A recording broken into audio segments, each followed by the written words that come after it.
Cumprimento a todos com a paz do nosso Senhor e Salvador Jesus Cristo, que é o professor José Edmilson Júnior, do canal Teológico, fazendo gravação para a lição de número 5 da Escola Bíblica Dominical, a ser ministrada no dia 2 de novembro de 2025, cujo tema é a alma, a natureza imaterial do ser humano. A alma, a natureza imaterial do ser humano, ok? Então vamos analisar a partir de agora esse importante tema que será ministrado e assim nos enriquecer com esse conhecimento, com essa sabedoria que vem da parte da Palavra de Deus por meio dessa análise sistemática.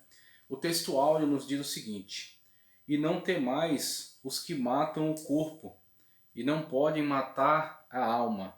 É interessante essa abordagem aqui por duas razões. Primeira, vamos colocar assim, a pedagogia de Cristo, É muito interessante a estratégia pedagógica do Senhor Jesus Cristo nessa abordagem aqui, falando acerca das dificuldades que os apóstolos estariam enfrentando com relação aos diversos riscos, ao qual estariam se expondo em realizar a missão, em realizar o trabalho evangelístico que deveriam estar realizando. E o Senhor opõe uma situação. Qual é a situação? Vocês podem ter medo, vocês podem ficar com medo, ficar aterrorizados diante das ameaças, só que eu vou lhes colocar uma outra situação. Vocês têm que ter medo, não é destes que ameaçam interromper a vida de vocês, esses que ameaçam matar vocês. Vocês têm que ter medo sim daqueles que têm o poder de matá-los e também lançá-los no inferno. Olha que coisa chocante, que coisa terrível.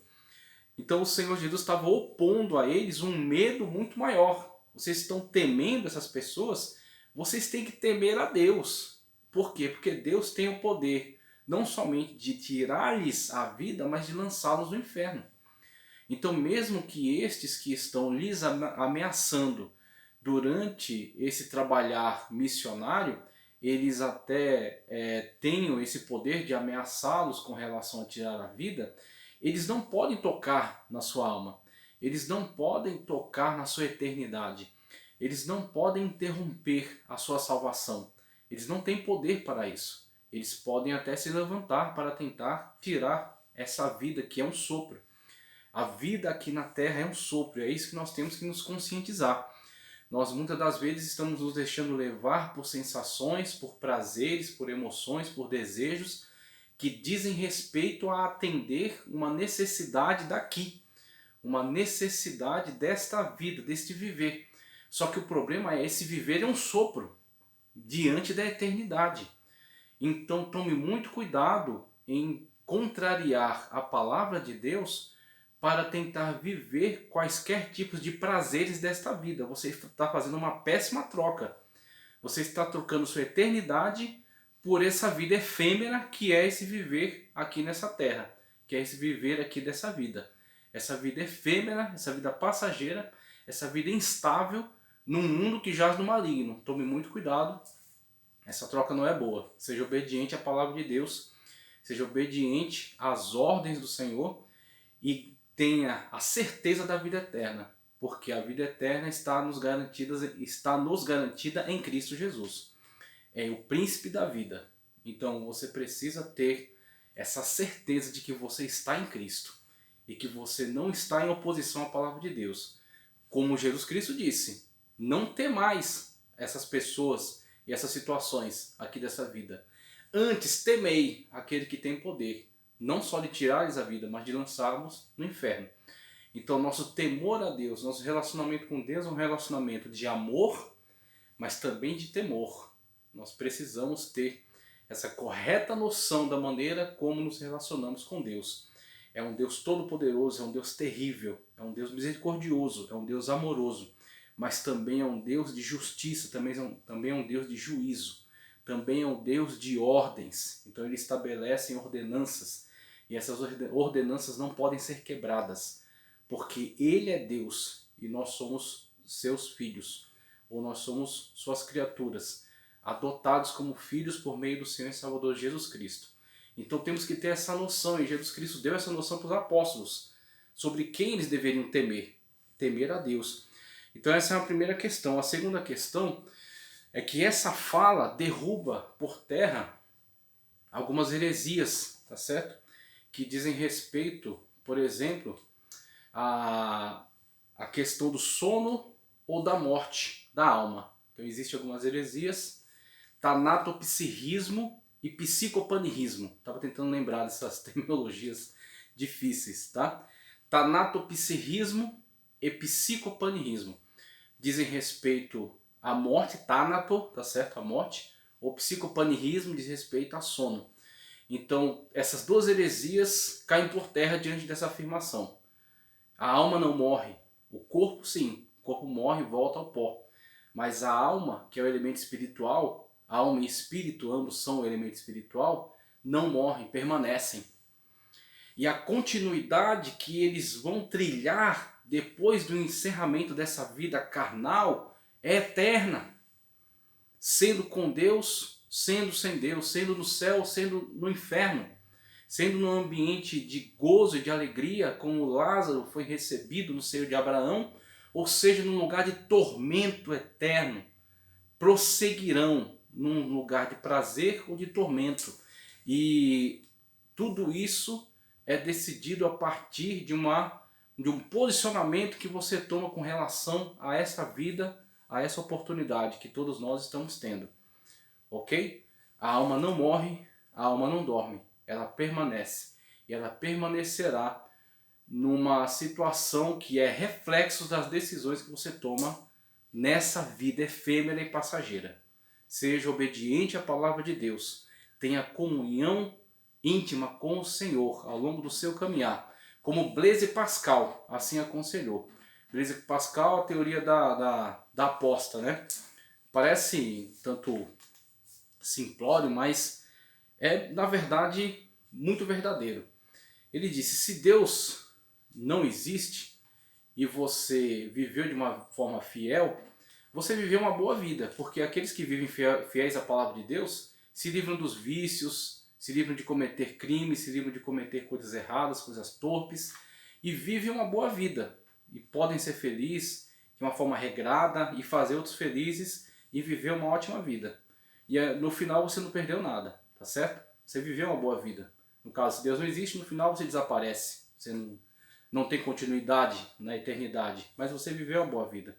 Agora, se Deus existe e você não viveu em obediência à sua palavra, e ao terminar você se deparar com o juízo, aí você fez uma péssima escolha, porque a sua eternidade será de tormento.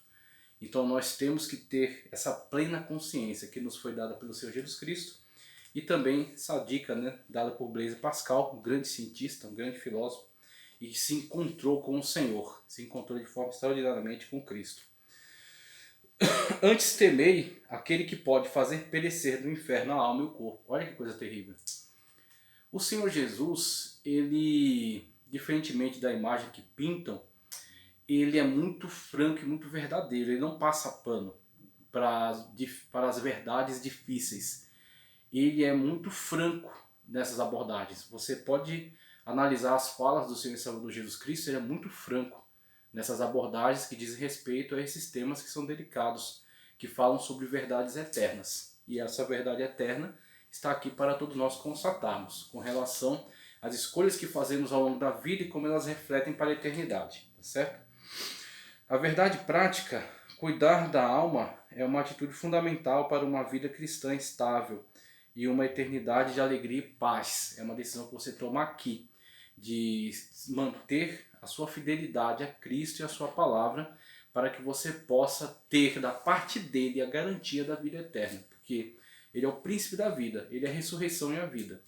Então, aqueles que abrem mão de viver uma vida desregrada, uma vida de concupiscências, uma vida onde você toma as rédeas dela e faz o que você bem entender. E quando você submete a Cristo e você se torna obediente à sua vontade por meio da sua palavra, e você vivendo assim, mesmo tendo que abrir mão de certas situações que talvez te impulsionem, talvez te causem desejo, te causem atração, mas mesmo abrindo mão disso, você está trocando algo passageiro e efêmero por algo eterno, por algo extraordinário, por algo maravilhoso, por algo sublime, algo superior. Quando você vive a vontade de Deus na sua vida e percebe que a vontade de Deus sobre a sua vida é o melhor para você, tá certo? É aquilo que vai, de fato, trazer para você um viver melhor. Não somente um viver melhor, mas uma eternidade segura com Cristo, na presença de Deus.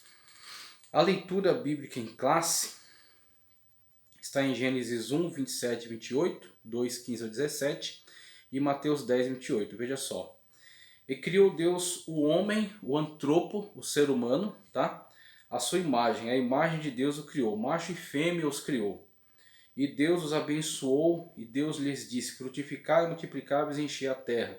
Sujeitai a dominar sobre os peixes do mar, sobre as aves do céu e sobre todo animal que se move sobre a terra. Essa é a condição humana, tá certo? A partir do plano perfeito de Deus, que o homem e a mulher, o ser humano, sendo eles a imagem e semelhança de Deus, estabelecessem domínio e coordenassem, controlassem toda a criação, tá certo? Essa é a posição que Deus quer para mim e para você, que nós nos ergamos e nós assumamos a nossa posição e assumamos o valor que foi colocado em nós e estabeleçamos então todas as coisas em conformidade à vontade soberana de Deus, administrando bem todas as coisas relacionadas às finanças, relacionadas aos sentimentos, relacionadas à terra, relacionadas a tudo.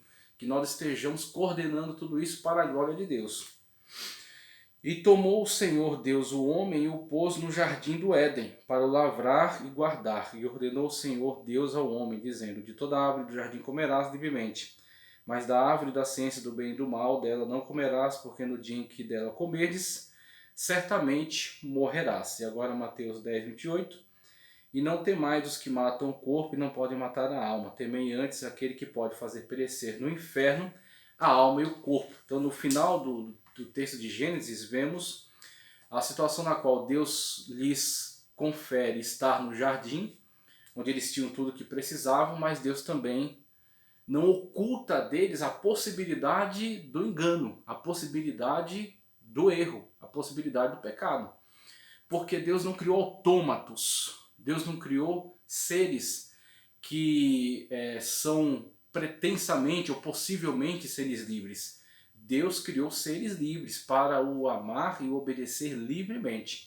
É a única forma autêntica de amor e obediência. É uma obediência livre. Quando você pode desobedecer, aí sim você pode obedecer livremente. Então você tem essa situação na qual o homem e a mulher são expostos à possibilidade da desobediência, para demonstrar uma obediência autêntica, genuína, um amor verdadeiro.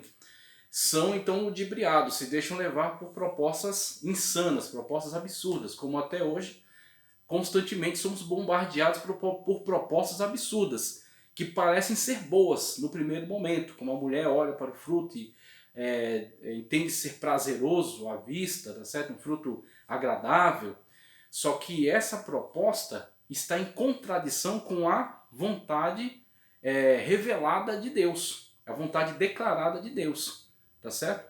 Foi passado a Adão, Adão passa a Eva, e assim ambos têm o conhecimento acerca da vontade declarada de Deus. E essa é a questão. Muitas das vezes uma decisão ou uma situação pode parecer muito boa, pode parecer muito prazerosa, muito extraordinária. Só que se ela está em contradição com a vontade declarada de Deus, ela é destrutiva para você. Por mais que ela cause prazer momentâneo. Por mais que ela traga uma satisfação momentânea, uma sensação de liberdade e tudo mais. Mas ela está em contradição com a palavra de Deus. Se está em contradição com a palavra de Deus, está em contradição com a vontade de Deus. E se está em contradição com a vontade de Deus, você está em pecado. Estando em pecado, você está separado de Deus. Estando separado de Deus, você está condenado. Essa é a questão. Você precisa fazer uma escolha muito séria entre seguir os seus próprios instintos e desejos ou ser obediente à vontade soberana de Deus. Por quê? Isso vai fazer toda a diferença em relação à sua eternidade.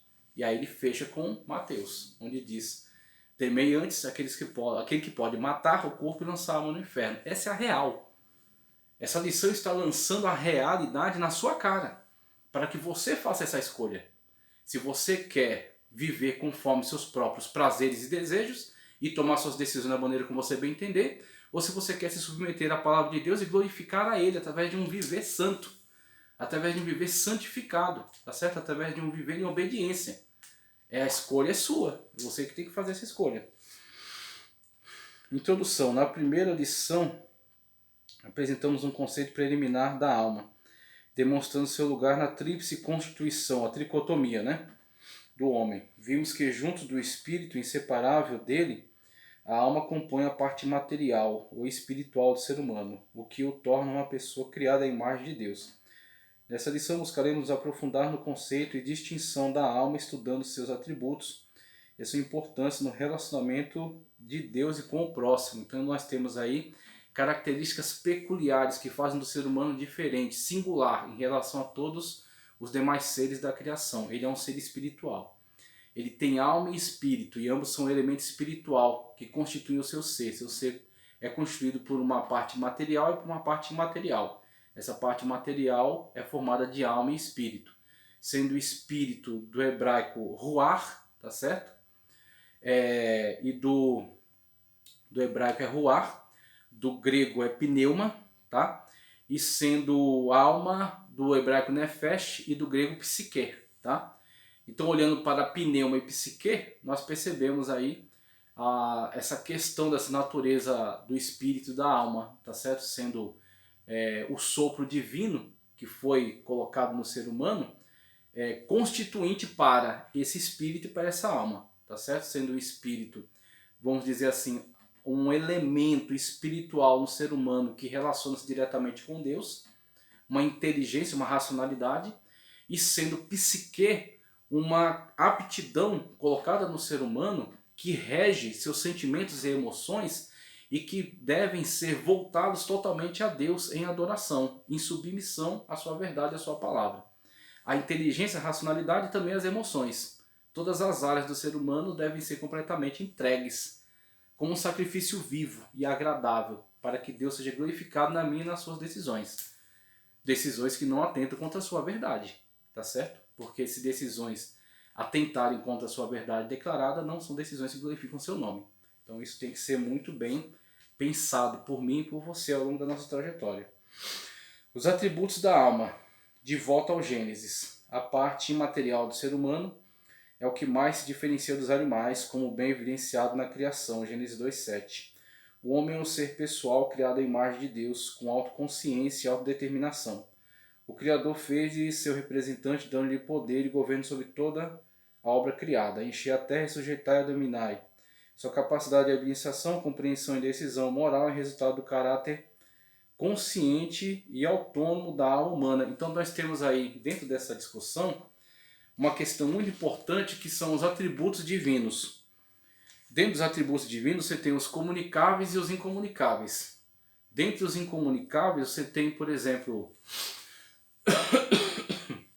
um que, se eu não me engano, chama-se aceidade, que é a característica na qual Deus é o autor de sua própria existência.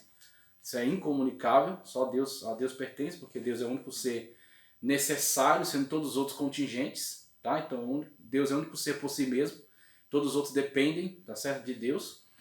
Outro é onipotência, onipresença, onisciência, presciência, todos são atributos incomunicáveis, só pertencentes a Deus, Pai, Filho e Espírito Santo. Agora, dentre os atributos comunicáveis, temos, por exemplo, amor. Deus é amor, mas o atributo de Deus, amor, também comunica-se ao ser humano. O ser humano também ama, tá certo? E aí, claro, o amor de Deus é plenamente perfeito, do ser humano é relativo. Então ele vai aperfeiçoando esse amor, ok? E ele vai, muitas das vezes, deixando esse amor ser contaminado por outras influências nocivas e negativas que vêm de um mundo corrompido. E aí o amor dele esfria. Mas ele pode submeter-se a Deus, o Espírito Santo de Deus, reacender a chama do amor. E assim vai, atributos comunicáveis, como amor, como moral, como moral, amor, bondade, tá certo? Atributos comunicáveis. Longanimidade, ser longânimo, ser paciente com uma determinada situação que no momento não é boa, mas ele vai perseverando até que isso venha a ser transformado pelo Espírito Santo, então é longânimo. Então você tem diversos atributos que são de Deus, comunicáveis ao ser humano, e assim tornando o ser humano um ser singular, imagem e semelhança de Deus. Tselen e Demut, do hebraico, né? Imagem e semelhança. Entre o espírito e o corpo.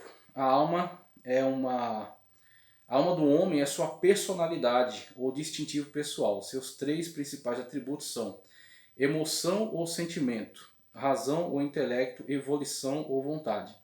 É, portanto, a sede dos afetos, raciocínio, impulsos, desejos e decisões. O ser humano emprega esses atributos em sua comunicação com Deus e com o mundo físico. Daí vem, por exemplo, o psique, que é a terminologia grega para a alma, e a psicologia, que analisa todas essas aptidões, atributos, né, do ser humano, que tornam o ser humano, então, apto a se comunicar, a se relacionar, estabelecer relações complexas, análise, inteligência, tá certo? Estabelecer campos, né, de estudo, comunicar-se. Então, todos esses atributos foram doados por Deus ao ser humano e fazem do ser humano esse ser singular que comunica-se com ele de forma inteligente, analisa as informações que vêm da parte dele, absorve, tá certo? Através da sua capacidade cognitiva e expressa isso para o mundo através de uma ação. Então ele toma uma ação sobre o mundo a partir dessa inteligência que ele tem da parte de Deus, tá certo? E assim governa e preside o mundo para a honra e glória de Deus. Alma abatida. Os afetos da alma em relação a Deus são vistos na poesia do Salmo 42. Quando o salmista conversa consigo mesmo: por que estás abatido, ó minha alma? E por que te perturbas em mim? Espera em Deus, pois ainda o louvarei na salvação da sua presença. Salmos 42:5. O contexto indica que o autor experimentava aflição espiritual e alguma crise em sua comunhão com Deus. Por isso sua alma estava entristecida e suspirava: a minha alma tem sede de Deus, do Deus vivo.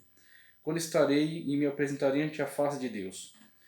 Salmo 84:2 também ilustra essa função da alma, assim como 51, no qual Davi fala de sua tristeza e do anseio por um espírito reto, voluntário e renovado, o que devolveria alegria e integridade ao seu ser. Aí temos, dentre essas questões complexas da alma humana, da sua profundidade, tá certo? Temos aí também o seu sofrimento.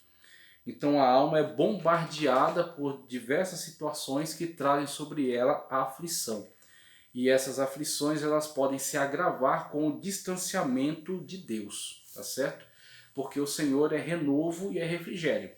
Então quando a pessoa é bombardeada por diversas situações que trazem sobre ela, por exemplo, um colapso, e ela muitas das vezes entra em desespero, em angústia, em tristeza, se isso não for abrandado com a presença do Espírito Santo, que sustenta ela nesse momento de dificuldade e traz sobre ela um renovo, um refrigério para que ela possa se colocar novamente no centro, se reorganizar e refletir sobre as tomadas de decisões que precisa tomar para prosseguir adiante e vencer essa situação e muitas das vezes novamente voltar a se alegrar. Se ele não tiver um amparo do Espírito Santo de Deus, é uma situação dessa que o leva à destruição, ao suicídio. Infelizmente, muitas pessoas em grande angústia põem um fim na sua vida para tentar se livrar dessa grande dor. E isso é terrível porque é um mecanismo de destruição. Então, através disso, a pessoa muitas das vezes, para não cair numa situação dessa, ela se submete a tratamento medicamentoso.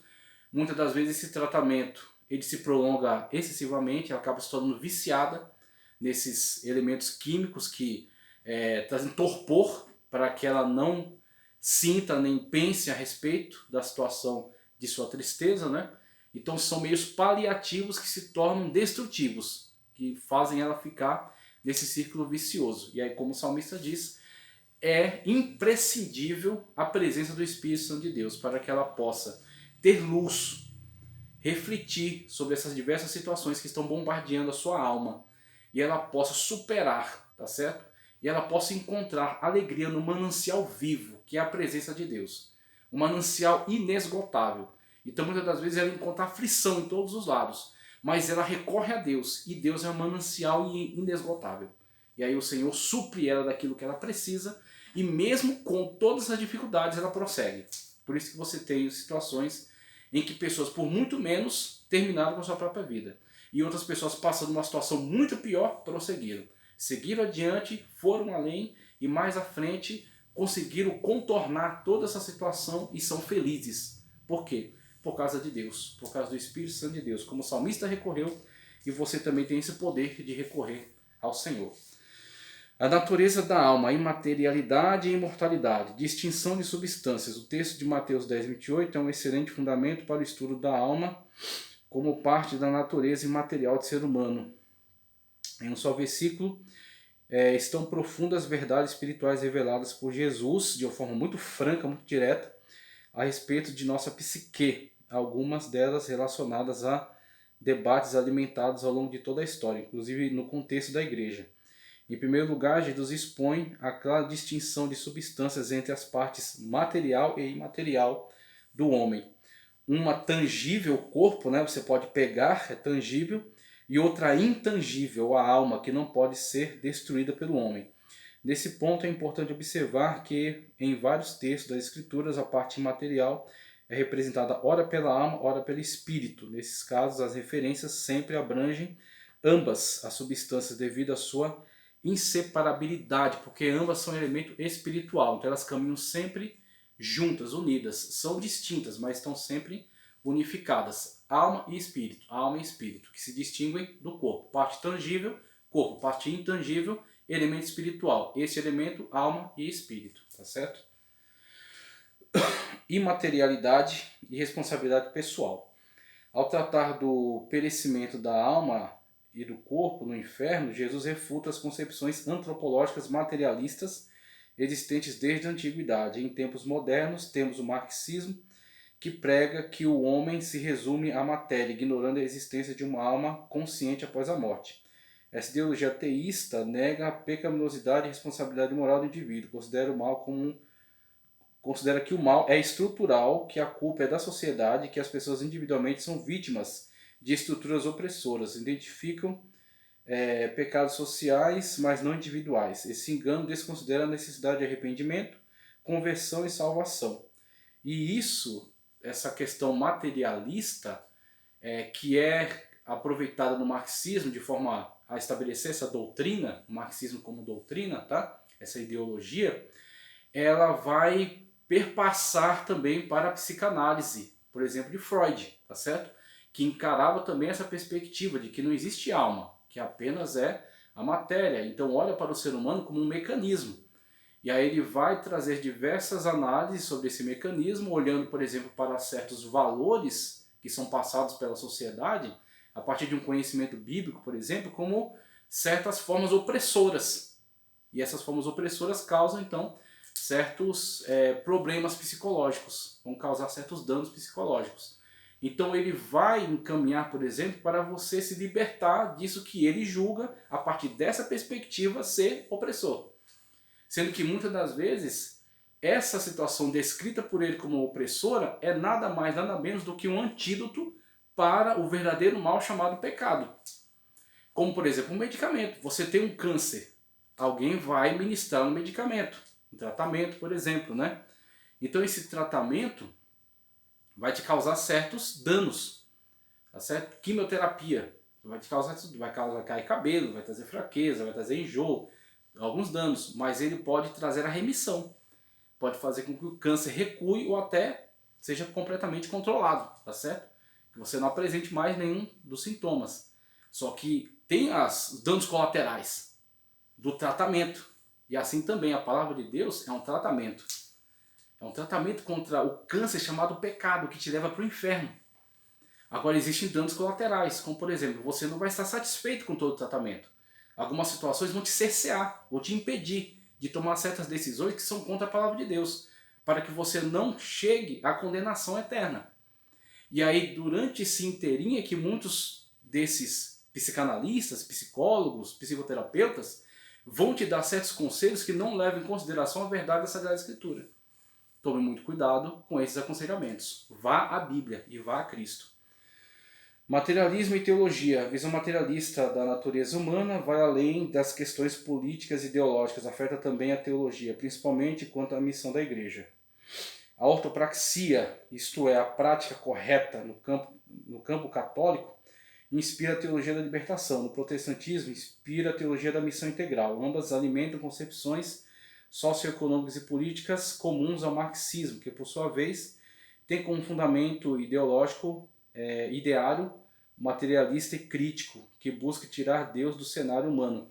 E aí, no campo da teologia, eles vão reinterpretar isso para que seja colocado o ser humano e os seus interesses no foco principal. Você é colocado no centro e Deus é deslocado para a periferia. O que importa é você. Então, tanto a teologia da libertação quanto a teologia da missão integral, que bebem do marxismo cultural, eles vão reinterpretar todos os textos da Sagrada Escritura para atender os seus interesses.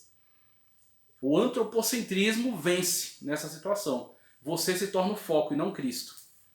Agora eu pergunto para você, você salva a si mesmo? Você abre as portas do céu e adentra por si mesmo? Não, você precisa de Jesus. Você precisa submeter a Ele. Se você não fizer assim, você não vai chegar na glória.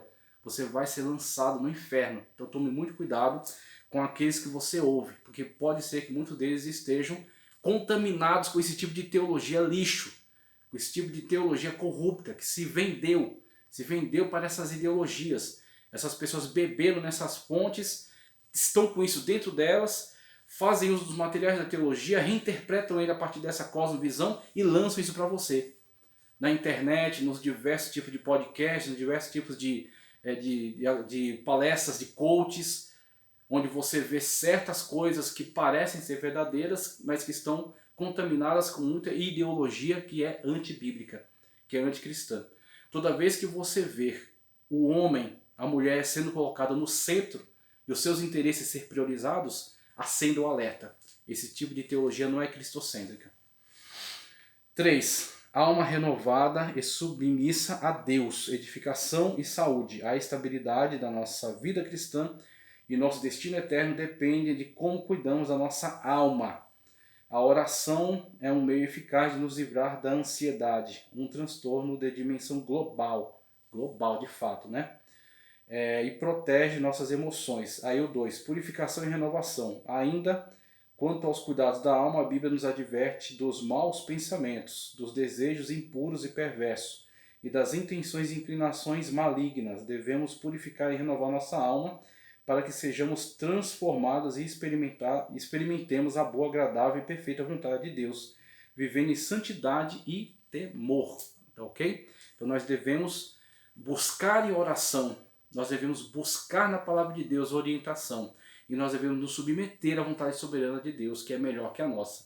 E assim nós vamos passar momentos, muitas das vezes, de frustração por estarmos submetendo a nossa carne, sacrificando nosso velho homem, crucificando, mas obter grande prazer em ver que Deus está conosco e, de fato, nós temos comunhão com Ele.